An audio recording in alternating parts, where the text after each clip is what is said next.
Asdiqa, salam alaikum, bonjour ou bonsoir les amis. J'espère que vous allez bien partout où vous vous trouvez. En tout cas, c'est ce que je vous souhaite et pour le meilleur de toutes les situations, bien sûr. Pour ma part, je suis content et heureux de vous retrouver une nouvelle fois et bienvenue sur votre chaîne Bled Maghribia. Un tout grand merci de nous recevoir chez vous et parmi vous à travers cette 369e vidéo qui vient vers vous pour vous proposer votre ce qui fait débat habituel, c'est-à-dire ce qui fait la petite discussion entre nous à chacune de nos entrevues. Vous le savez très bien maintenant depuis que Bled Maghribia est mise sur ce réseau YouTube. Votre CQFD donc de Bled Maghribia se consacre et se penche comme toujours que sur cette actualité nord-africaine pour venir vous la résumer avec un immense plaisir, brièvement en quelques mots et quelques petites phrases bien choisies dans cette actualité pour vous livrer justement ce qui se passe en cette région méditerranéenne. Et justement, ce CQFD se consacre une nouvelle fois, et ce ne sera certainement pas la dernière à ce Sahara marocain, puisque cette fois-ci, le Parti socialiste ouvrier espagnol au pouvoir actuellement en cette Espagne fait l'impasse sur cette sacro-sainte toujours autodétermination du peuple sahraoui que l'on appelle ainsi. Et toujours dans cette Espagne, cette fois-ci c'est son extrême gauche, qui exige de considérer le Sahara marocain comme une affaire d'État. Oui, vous avez bien entendu, une affaire d'État. Alors que de l'autre côté, l'autre extrême, oui, cette extrême droite, à travers ce parti Vox, qui exige la reconnaissance du Maroc de cette espagnolité de Ceuta et Melilla. Oui, pas moins que ça, avant l'ouverture des frontières qu'ils espèrent très prochainement. Chers amis, débutons tout d'abord cette séquence en évoquant une nouvelle fois cette Espagne où ce parti socialiste ouvrier espagnol répond aux voix, à certaines voix, l'accusant d'avoir trahi le peuple sahraoui. Et cette formation politique dirigée par ce chef de l'exécutif, Pedro Sánchez, a élaboré un autre document, tout autre document, destiné à sa base cette fois-ci, à la base de son parti, et consacré à louer tous ses engagements des socialistes en faveur de la population, oui cette fois-ci, la population de ces camps de Tindouf au Sahara oriental donc. Et ce texte, oui le texte de ce document, qualifie le différend territorial au Sahara marocain de problème de vieux de 46 ans, pour ne pas dire 47 ans. Et le Conseil de sécurité des Nations Unies a publié quelques 74 résolutions dans le but de parvenir à une solution politique au conflit. Et au fil des années, les résolutions des Nations Unies ont évolué au niveau de leurs propositions de solution de ce conflit. En tout cas, c'est ce que poursuit ce document. Et ce même document, se focalise sur l'initiative marocaine, soulignant que l'instance exécutive de l'ONU a affirmé dans sa fameuse résolution 2602 adoptée le 29 octobre 2021. Avoir pris note de la proposition marocaine, se félicitant même des efforts sérieux et crédibles faits par le Maroc pour aller de l'avant vers un règlement et pris note également de la proposition du Front Polisario présenté au secrétaire général le 10 avril 2007. Tout au long de presque 5 décennies, oui, presque 5 décennies, les socialistes constatent que la situation des Sahraouis a besoin d'une solution. Près de 200 000 Sahraouis, paraît-il, je ne sais pas comment ils les ont recensés, 200 000 Sahraouis vivent dans ces camps, dans les 5 camps. Il paraît qu'il y en aurait 5 camps de Tindouf au Sahara oriental, dont 40% ont moins de 17 ans. Et depuis 1975, des milliers de personnes ont vécu dans des conditions inhospitalières et dépendent exclusivement de l'aide humanitaire internationale. En tout cas, c'est ce qu'ajoute cette même source. Et de rappeler qu'en 2021, le financement par l'Agence espagnole de coopération internationale de projets de développement dans ces camps de Tindouf, au Sahara oriental, donc, représentait quelques 7 700 000 euros contre 5 millions et demi d'euros entre 2019 et 2020. À ce montant, il faut ajouter les autres contributions apportées par les gouvernements autonomes cette fois-ci, les municipalités et la société civile. C'est ce que précise toujours cette même source. La direction de ce parti socialiste ouvrier espagnol conclut dans son document par exhorter vivement les partis au conflit à œuvrer à la recherche d'une solution politique acceptable pour les deux parties.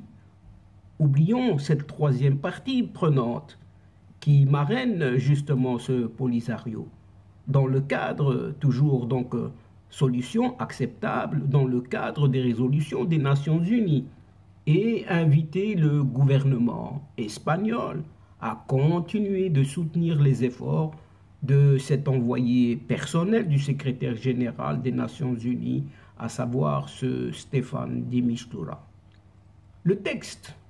Ce texte des socialistes a fait l'impasse, cette fois sur ce qu'on appelle le droit du peuple sahraoui à cette autodétermination toujours réclamée par l'organisation d'un référendum ou l'élargissement du mandat de la MINURSO à la surveillance des droits de l'homme au Sahara marocain. Et pour rappel, cette dernière revendication, tant demandée et combien de fois, avait même été inscrite dans le programme électoral de ce même parti socialiste ouvrier espagnol aux législatives anticipées du 10 novembre 2019 déjà. Et le même parti socialiste ouvrier espagnol a déjà publié cette semaine un autre document pour expliquer à sa base le soutien de Pedro Sánchez au plan marocain d'autonomie au Sahara marocain. Donc, une chose et l'autre, avec le même chef du gouvernement en Espagne. Mais à ce voisin ibérique, ce voisin espagnol, ne faudrait-il pas tout de même tenir compte de cette opposition, de son opposition qui vient surtout de cette extrême gauche, donc qui fait coalition avec lui, et qui monte d'un cran, quant au soutien de ce Pedro Sanchez à l'initiative marocaine d'autonomie au Sahara marocain. Et là est la question. Oui, une épine pour Pedro Sanchez. En effet, la coalition Unidas Podemos, une composante de la majorité gouvernementale, rappelons-le tout de même, eh bien, cette coalition d'extrême gauche a présenté ce vendredi dernier une proposition et pas des moindres, oui, réclamant aux Cortes cette fois-ci les deux chambres du Parlement espagnol, oui, les deux chambres, de considérer le Sahara marocain une affaire d'État, pas moins que ça, rien que ça. Au même titre, écoutez bien, l'intégrité territoriale de l'Espagne. Cette initiative est portée par des députés de Podemos et d'Izquierda Unida, c'est-à-dire la gauche unifiée, à l'Assemblée générale de la région autonome des Asturies, ce que rapporte toujours Europa Press. Et le texte rejette la décision unilatérale du chef du gouvernement d'appuyer la position du Maroc sur ce dossier et exige le respect des accords internationaux, appelant toujours à cette sacro-sainte autodétermination de cette ancienne colonie espagnole. Et compte tenu de l'importance du conflit du Sahara marocain pour l'Espagne, les auteurs de la proposition, oui, ces gauchistes, revendiquent le droit du Parlement espagnol à débattre de ce revirement de leur chef de gouvernement. Et pour rappel, toujours ce Podemos avait déjà réclamé au gouvernement espagnol d'établir des relations diplomatiques avec cette chimérique race de République arabe sahraoui démocratique et de permettre aux Sahraouis résidant cette fois-ci en Espagne d'accéder facilement à la nationalité espagnole. Des revendications que ces mêmes camarades de gauche avaient oubliées une fois entrés en janvier 2020 au cabinet de Pedro Sanchez. Le 30 mars prochain, Pedro Sanchez devra comparaître devant cette plénière de la Chambre basse du Parlement espagnol pour expliquer son soutien à la proposition du Maroc prévoyant d'accorder tout simplement une autonomie au Sahara marocain. Alors que cette fois, du côté de cette extrême droite espagnole, à travers cette formation politique, Vox, qui s'oppose à la réouverture des frontières terrestres avec le Maroc, fermées depuis mars 2020. Et cette formation d'extrême droite, cette formation politique d'extrême droite, exige au préalable que le royaume espagnol, cette fois, reconnaisse officiellement et internationalement la souveraineté de l'Espagne sur Ceuta et Melilla, les îlots en Méditerranée et les îles Canaries. Oui, une exigence portée par ce président de Vox à Ceuta cette fois-ci, ce Juan Sergio Redondo, lors d'un point de presse. Parallèlement à cette sortie médiatique, le porte-parole adjoint de Vox au sein de la commission mixte composée de députés et sénateurs pour l'Union européenne, José María Sanchez, a voulu savoir si le gouvernement central, oui, le gouvernement fédéral, donc au départ de cette Espagne, s'il a négocié avec le Maroc un quelconque arrangement, pour ne pas dire sous la table, concernant les deux villes que sont Ceuta et Melilla. Et Vox, oui, Vox souhaite par ailleurs connaître si cet exécutif dirigé par Pedro Sanchez a sollicité une quelconque aide de l'Union européenne cette fois-ci pour assurer la sécurité des frontières de Ceuta et Melilla face aux menaces de Rabat. Et dans les deux enclaves occupées, rappelons-le tout de même chaque fois que c'est nécessaire, que sont Ceuta et Melilla, eh bien la majorité des forces politiques se félicitent de la nouvelle étape, entre guillemets, qui s'ouvre dans les relations entre le Maroc et l'Espagne, annoncée dans le sillage du soutien de Pedro Sanchez à l'initiative marocaine prévoyant d'accorder une autonomie au Sahara marocain.